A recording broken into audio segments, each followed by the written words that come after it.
Good morning. It's Friday morning, and this Friday we're going to talk about Revelation 9, verses 12 through 21, which says, "The first woe is past. Behold, two woes are still to come.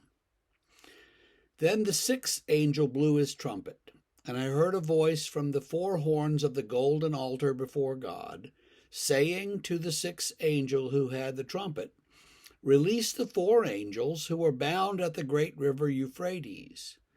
So the four angels who had been prepared for the hour, the day, the month, and the year were released to kill a third of mankind. The number of mounted troops was twice 10,000 times 10,000. I heard their number.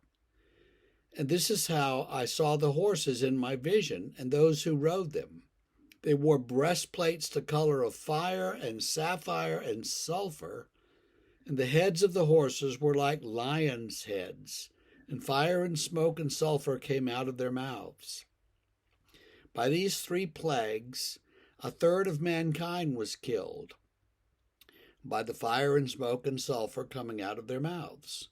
For the power of the horses is in their mouths and in their tails. For their tails are like serpents with heads, and by means of them they wound. The rest of mankind, who were not killed by these plagues, did not repent of the works of their hands, nor give up worshipping demons and idols of gold and silver and bronze and stone and wood, which cannot see or hear or walk, nor did they repent of their murders or their sorceries or their sexual immorality or their thefts." Well, that's a cheery passage, isn't it? 200 million of these horsemen come charging across the Euphrates and kill a third of the people. What are we supposed to do with that? It could be two-thirds, because it says that the angels killed a third and then the horses killed a third. So it's a little bit ambivalent there. Anyway, so let's say a third of the people.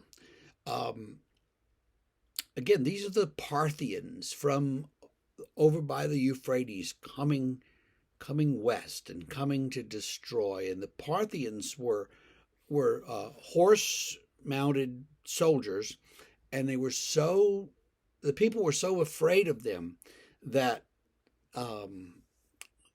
their reputation and what people thought about the Parthians was, they're terrible. They're absolutely terrible. They're like supernatural. They're demonic, and they're coming, and they're going to kill us, and they're going to kill most of us, or a third of us. It's going to be terrible. They were very, very scared, apparently, of these armies. At a time when Rome had soldiers here and there and everywhere, but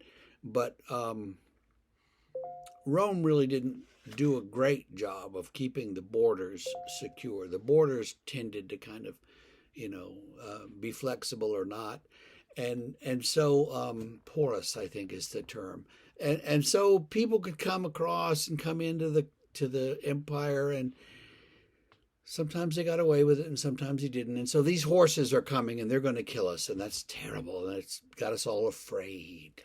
Well,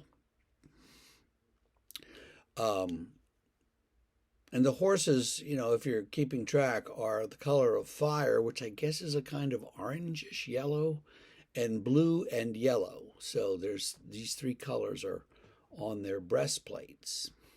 And we go along and all these terrible things are happening. But all of this is pointed toward getting the people to repent. And the people won't repent, the ones who aren't killed, won't repent of worshiping the demons, which would be the gods and goddesses of their pantheons that they've come up with, the Greek mythology gods, the Roman mythology gods, the gods of the Babylonians, and all these gods that everybody had, which the author is calling them demons. Don't worship those things. Worship the true God. or idols made of all these different materials, which they can't do anything. They're just something someone carved, and they don't repent of their murder, their sorcery, sexual immorality, or theft. And so they're breaking the law in every conceivable major way, and yet they're getting away with it. They're not repenting. They don't change. Nothing makes people change. Not even the threat of these terrible armies attacking. Okay. So the message there is, I think, you need to repent of all these things if you're involved in any of them. I don't think it means that the Chinese are going to come rolling across the lower, Asian subcontinent, toward Israel for some great battle with the Russians and the U.S. I don't think that's. If I were the Chinese commander, the last thing I'd be doing is sending people over the biggest mountains in the world toward Israel. But they've done weirder things, so we'll see. Obviously, but some of these interpreters on television and in books will talk about how, the Chinese are the only ones in the world with enough people to have an army of 200 million. That's the thing. 10,000 times 10,000, if you take it literally, is 100 million people. And so twice that would be 200 million. I think that number is symbolic for this huge army that you can't even keep track of. 10,000 times 10,000, that's too many to count. They just keep coming. I think that's the image. And again, you can't take these numbers too seriously, and you can't take any of it too seriously. So what did John see? John saw these horsemen? Some people say, well, they were tanks. People in the ancient world who see visions of things in our world are going to say, well, they were like horses, but they were bigger and badder, and had tracks on the sides. They're going to use the best vocabulary they can to describe what they see.